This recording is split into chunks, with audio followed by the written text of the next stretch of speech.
Stephanie Milky here, aka KetoMOM, or often called mom, sis, Steffi, daughter, wife, aunt, and friend. Just like many of you, I carry a lot of titles. My favorite title is mom. I should probably say wife, which takes a lot of my time. But let's be honest, if you want to do something and do it well, you will make the time for it. Commitment is hard because we find ourselves overcommitted, but when you practice prioritizing, you will find out what is actually important and what you can let go.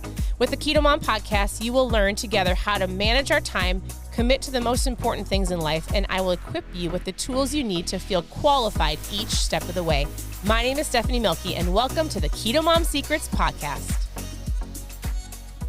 Good morning. Good morning. Welcome to the KetoMOM page. My name is Stephanie. We are diving into the power to change. It's called The Loop, which, if you have been watching any of our lives, Steve has actually been talking about the loop or the cue almost in every live that we do, because I think it has really helped you realize, well, it's helped you in general. So this chapter I think is super, super powerful. As you're tuning in, tell us where you're tuning in from. Yeah. Where are you tuning in from? We're tuning in from Edmond, Oklahoma. So yesterday we were in Derby, Kansas. We're clearly in Edmond, Oklahoma. Not clearly, but telling you.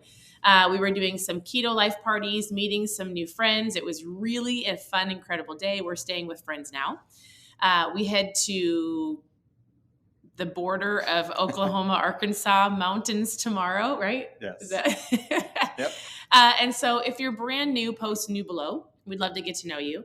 And we've been going through this book for 2 or 3 weeks.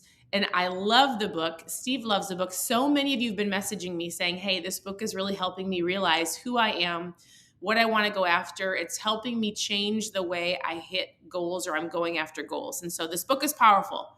Grab the book, listen to the Audible. We're just giving you a brief overview of the chapters to help you understand and just to kind of get you started. But why are you so excited about this chapter? You can kick it off. Well, you really are the one that understands. I know, but you got all your highlights, which is so important. I'm a highlighter. He's going to give you the highlights. Well, I like it because if you're faithful with the little things, like it says right here, you'll be faithful with the larger ones as they show up. And for me, this has been transformational in so many different ways in regarding who I am before just starting a new habit. Yep. For me, it was actually taking these exercises very seriously and start thinking through what are the things that I'm going to stop? What are the things that I'm going to start? Right. But it's all hinged on who I am. And when I know who I am, I know what to do. It's good. My friend Krista was messaging me this morning, and she's like, I'm going through the book. I'm actually doing the actions. It's really incredible. So if you don't have the book, grab it. If you've been doing it and you set it down, pick it back up. We want you to do the actions. And it's really, I think what's great is it's legitimately a couple pages of a thought and then an action step. So it's not a ton of reading. And so here's what he starts the chapter off. He shares a story about his dog and all of the different cues the dog has throughout the course of the day, which then gets a result or a reward. The dog knows when the door's opened, I get to go outside. When the garage door does this, I get to do this. When he says this, I get this, right? And that's like a dog. Because if you think about that, we've trained our dogs to always bark. Our dogs bark so We've got much. to change up some of the cues and the cravings and the rewards. It'll be great. But so he reviews what a habit is. A habit works with the way that your brain works. Your brain is wired to conserve energy, wanting things to be easy. So habits allow you to act without thinking. A habit allows good or bad behavior to happen without your brain actually having to take charge, right? So we've talked about habits and totally different. So here's what this chapter is about. He goes, a habit is a behavior you automatically fall into without your brain fully participating. So in general, he goes, here's what he wants you to understand. There's 3, but he gives 4, right? There's 3, but 4. But he adds 4. That's great. There's 3, but 4. One more. Do one more. So he says, from James Clear's book, he goes, there's a cue, there's a craving, there's a response, and there's a reward. So as you're going throughout your day, and your weeks, every day, there's a cue for you to do something, right? There's a craving, there's a response, and a reward. And how he explains it is this, and I'll let you share your story of what you want to do. The cue is the trigger that alerts your brain to go into autopilot by engaging in the habit.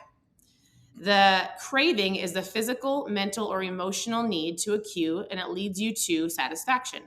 The response is the behavior you routinely fall into, and the reward is how the behavior makes you feel.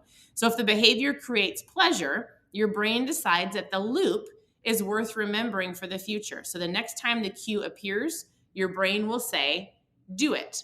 So for example, I was sitting here reading this morning and I was like, all right, what is a cue that I often have times people, they're like, I get home from work, I'm tired, I sit on the couch, the cue is the couch, they turn on the TV, it makes them happy, somebody brings them a bag of popcorn, it makes them happy, and so then the reward is happy, and so every night when they come home from work and they're tired, when they sit on the couch, that's the cue, the TV turns on, the bag of popcorn is made, right? It's like a cycle of how they feel at the end when the cue hits. And so obviously the brain goes, wait, I'm sitting on the couch. I need the TV on and I need the popcorn to be happy.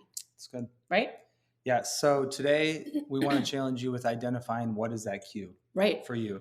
Because I think the last year and a half, we've really focused hard with helping our kids understand awareness. Yep. It was a word that we used all the time. If we were walking in a mall, we would talk about awareness. We would also watch other people's unawareness. So the reason why this cue is so important is because your life, at least for us, it's not the same exact every single day. Right. When you're in a different environment, or if you work around different people, or if you travel for your job, or if there's any type of moving and grooving, we'll just say it that way. The awareness for me and the cue for me has just become the sugar. And I've shared this with you in the past of the sugar. And then all of a sudden it's like, oh, it makes me feel great. Mm-hmm. So I eat it. It makes you feel great in the moment. And then there's all of the negative recourse that comes with it. Yeah. And so what's been transformational for me is, okay, so for me in the house, I'll give you two different examples. For me in the house, we've had a lot of birthday parties. Right. Or we're visiting our friends right now, and there's certain things that I see on the countertop. So if this were my home, what I would do is I would take those things because I see those as a cue or a trigger, and I would have to get them out of my eyesight. Yeah. I'd have to hide them. So I have the awareness that it's there, but I have to grab it. It's almost like taking your thought captive, which he talks about later on in the book, but it's taking that object. And for me, it's hiding it when I'm in the home. The next thing, when I'm out traveling, because my thing that I'm working through and I'm conquering is this addiction around sugar. So it's like the dessert menu is a cue for me. So guess what? I have the awareness when I see it, or when I see the dessert tray, I ask myself this question. I never did this before, but what would somebody who's honoring his body eat in this moment? And sometimes my question don't mess up good for perfect, but ask yourself a question to trigger yourself an A or a B. In this moment, what would somebody who's honoring his temple for me, I want to honor God with my temple because it's where the Holy Spirit's housed. And I want it to be the best living example that I can do for it. So in that moment, and the book is called, because I'm seeing that a lot, it's called The Power to Change. And it's by Craig Groeschel. I even saw someone in Israel wants to get the book. Maybe you can listen to it on Audible. Yeah. And for me, it's asking that question. And for you, it's going to be identifying it, having the awareness, understanding the cue. And then in that moment, you have to disrupt that pattern. Right. That's what he's talking about. He's talking about disrupting that pattern. Because if you keep doing the same loop, your body will forget, oh, that's right. That wasn't good for me. That wasn't on your goals. That's not what you wanted to do. It made you feel good in the moment. Because it's simple and easy. It's an automatic, right? He goes into the difference between short-term and long-term, honestly, like consequences, running different scenarios of someone who just eats that extra popcorn every day on the couch over the course of 2 years will end up gaining another 33 pounds. I'm just using random numbers here, but the person who chooses not to eat that popcorn and to go on a walk, or has the awareness to change and pivot that pattern to create a different loop, that person will end up losing 33 pounds. So in the chapters previous, it had you choose things that you wanted to start and what you wanted to stop. And if you did that, this is where you would have the awareness to go, okay, I have the awareness that I want to stop eating out. I want to stop drinking so much pop. I want to stop. So now that you have the awareness, you really have to dig in and go, what is the thing that makes me do it? Like, what is the cue? Why do I end up going through the drive-through? Why do I find myself skipping the gym? Because as soon as you know it, you have a disruption. And the next time you do it, you're going to go, you have that choice. You're like, shoot, this is it. Like as soon as you have an awareness of something, now your brain is going to go, oh yeah, hey, do you remember this? Hey, you actually wanted to feel better. And remember, this makes you happy, but only short term because you really want to go to the gym, which will make you happy long term. Yeah. Right. And then it's when you actually create that new habit loop, or when you make the right choice. Because let's just be honest, there's a fork in the road and you have to either choose A or B. Right. Choices have consequences, good or bad. So let's just say you choose the right choice that you know is that small little habit change, but you choose the right one. In that moment, you have to learn how to celebrate. Right. Way to go. Right. And so he gives examples. He says, for example, a cue, a hard day at work, cravings, it's stress relief, response, drink alcohol, reward, escape thinking about your job, right?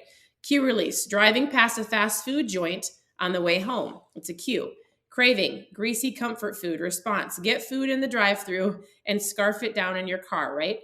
Reward, another dopamine rush that feels good for a short time. In the moment. And so on the next page, here's what he says. He goes, there are different things that cause cues.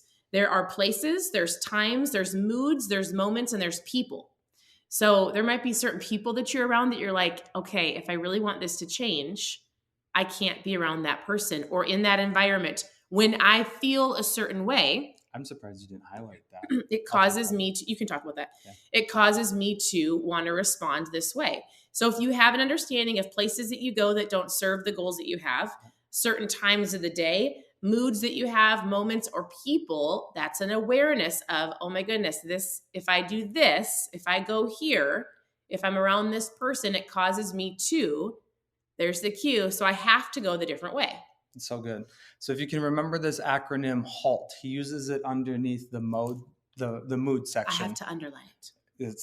I was reading through this part fast. No, I read it. With HALT, think of it as it's usually that these cues happen in the moment of when you're hungry, when you're angry, when you're lonely, or when you're tired.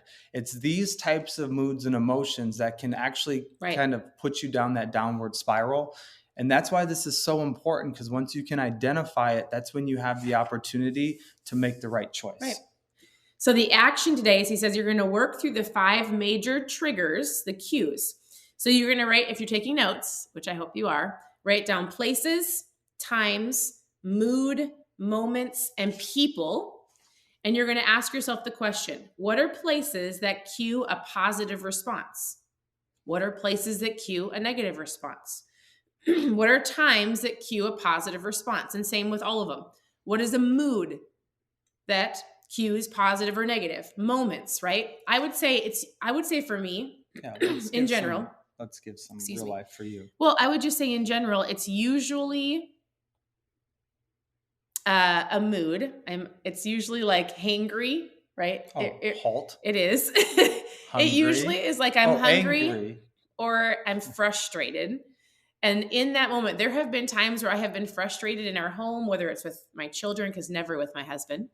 I don't know if that's true. No, but legitimately, I remember standing in the kitchen, being really frustrated or angry about a situation. And I told myself, you know what? If I had some chocolate, this would, I'm not kidding. I remember standing in the kitchen. It was nighttime. I was like, if I just had some chocolate, I'm just going to eat a candy bar. It's not a big deal. It's one candy bar. And I went scrounging through our kitchen. And I couldn't find any sugar that wasn't dark chocolate. So that wasn't good. I was so frustrated. What? Then what happened? I went like this. Of course I don't have any chocolate because I don't buy the candy bars. So then for a second I thought I could go drive through and get some cookies. And I thought, oh, that takes a lot of work. I'm not going to do it. So then I think I just pouted for a little bit and then I went and found something to do. Probably did some laundry. But I didn't have it around me. But in that moment, in general, like when we first started dating and then even gotten married, I kept so many Debbie snacks and cakes on the counter that it would have been easy for me because in that moment, I would have had it accessible. But I've changed things and we've changed our habits and we've changed the things that we buy. So in the moment of me being crabby, I didn't have anything conveniently for me to grab. I liked it because yesterday Craig said in his message, which if you want his message, just comment message down below. Goodness. We'll send it to you. You guys. It was interesting. It was incredible. He said that when you're born, you look like your mother and your father. But when you die, you end up looking like your habits. You look like the choices that you've made. And so here's what I love about what Stephanie just shared. The message is incredible. Please post message below. If you're on Instagram, you have to message me because it was so good.